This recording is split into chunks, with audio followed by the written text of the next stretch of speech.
Hi everyone! In this CLO video, I'm going to be showing you how to hang a garment on a bottom hanger. So this is a technique you could use for pants or a skirt or shorts or any type of garment you wanted to hang on the bottom hanger because it is a little bit trickier than the top hanger since the top hanger works a lot more like an avatar where we can just drape the garment on top of it, which I cover in this video I'll link to right here. The bottom hanger, we're going to be using some different tools.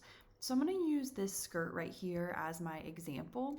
It's just a really simple skirt with like a front, back, and waistband. And you can see it here on my avatar right now. So the first thing that we need to do is actually to add in our bottom hanger into our library, which we can do by clicking on library or clicking Y on our keyboard for the shortcut. And then I'm going to go into the hanger folder right here. And we want to add in the adult pant clip hanger. If you're using an adult size garment, then you'll want to use this, but there's some other sizes down here. So I'm going to double click to add that. And I want to open it. You can either add it if you want, but that would keep our current avatar. But if I click open, that will replace our current avatar. So I'm going to replace her. And then I'll close my library by clicking this arrow or Y on my keyboard. So there's two different methods that you can use for this that I like. There's also a couple of other methods that you can do, but I find them a little bit trickier because there's not necessarily any one right way or one wrong way to hang on a bottom hanger. But I'm going to show you my favorite way first, and that's using the pin tool. So right now our garment is still like 3D as if our avatar was around or if our avatar was inside of it. But what we're going to do first is I'm just going to click Command A to select all of it and move it up closer to our hanger. So you can see right here, there's a little bit of a gap in between our hanger clips, and that's what I want to get my fabric inside of to look the most realistic. If I were to turn on simulation mode right now, my garment would just fall to the ground because there's no avatar inside of it right now anymore because this hanger has replaced our avatar. So I'm going to go to the pin tool, which is located right here in the 3D toolbar. It's like a dotted box with a pin inside of it. It's probably underneath your select mesh tool, which is a dotted circle with a brush. But if you hold that down, you can get to pin box. This is going to show us the particle distance of our garment. And on each of these intersections, we can click, and that's going to add a pin. So if I click somewhere, then I'm just going to click on this side too at one of those intersections. And if I turn on simulation mode, that pins my garment in place. So that's not really where I wanted those pins, but just to kind of show you how it worked, I'm clicking Command Z to undo that. And if you ever want to delete a pin, you can click on it and click delete on your keyboard. I'm going to rotate to the side of my garment because I want to put a pin right here at the side seam of my waistband because that's what I want to be able to move right into my hanger clip. So I'm just putting one at the top of the waistband and one at the bottom.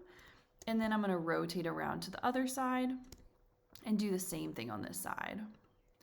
I'm going to use this to be able to move my garment around. So I'm going to click spacebar to turn on simulation mode. And now it's hanging more flat. I'm going to rotate around to the side again. And I really want to be rotated to the side because, as you know, when we're moving something in the 3D window, we can have a lack of depth perception. So I want to be able to make sure I'm moving it really exactly where I want it to be and making sure it's right in the middle of these hanger clips. So you can see I'm just clicking and dragging on the pins to get them where I need them to go. So I'm just moving little bit by little bit into the clip. And I'm more worried about the top one because once I get it pretty close in there where I want it to go, then I'm going to click on the pin tool again, add one more. Oops, that was on the back.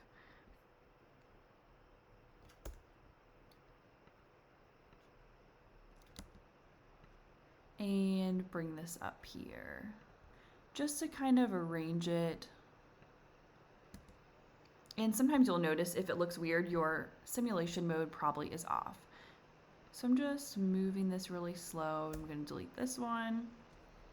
This process is one that just takes a little bit of slow work to get it exactly where you want it to go.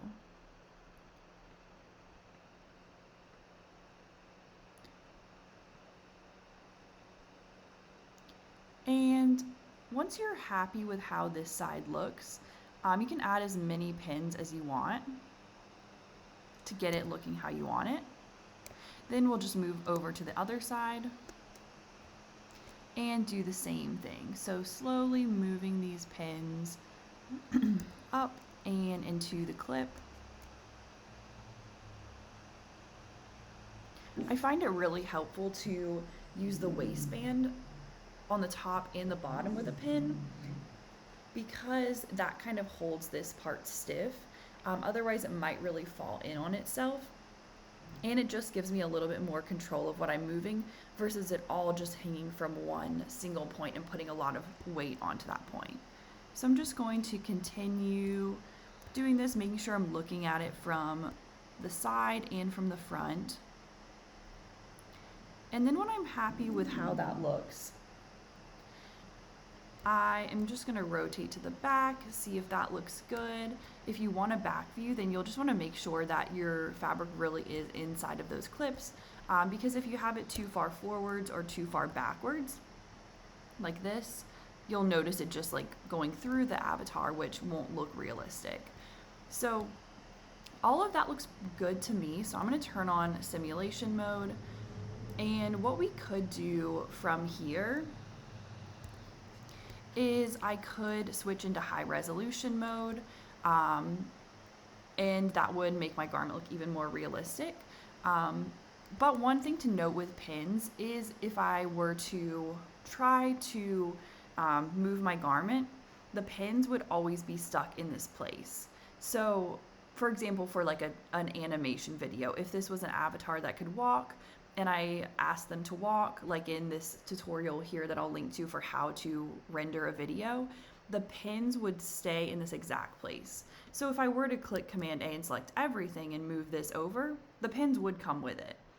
So I turn on simulation mode here and it's exactly where it is.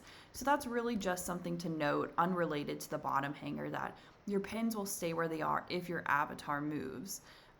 But that doesn't really apply here because our garment hanger is not going to move because it's a hanger, not an avatar.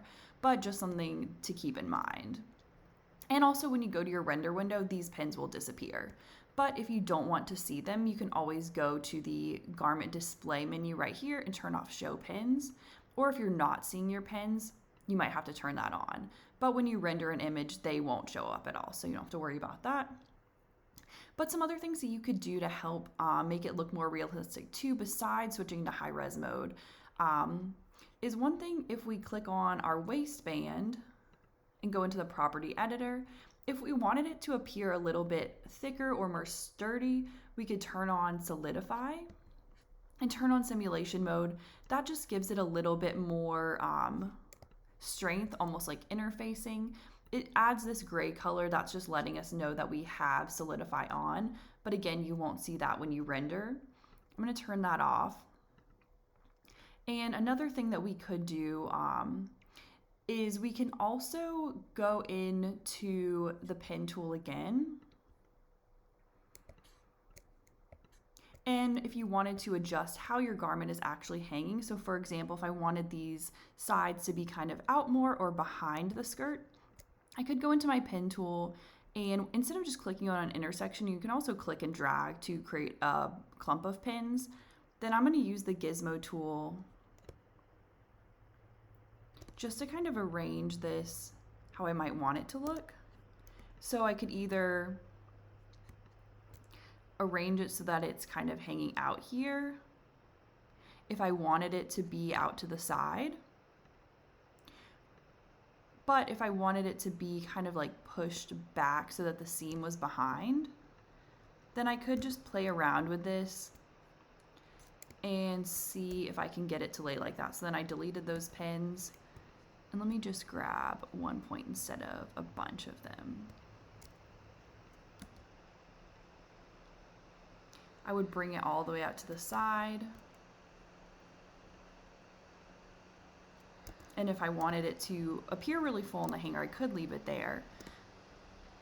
Or if I want it to kind of fall behind the skirt so you don't see the side seams. I'm just kind of rearranging it how I want it to look.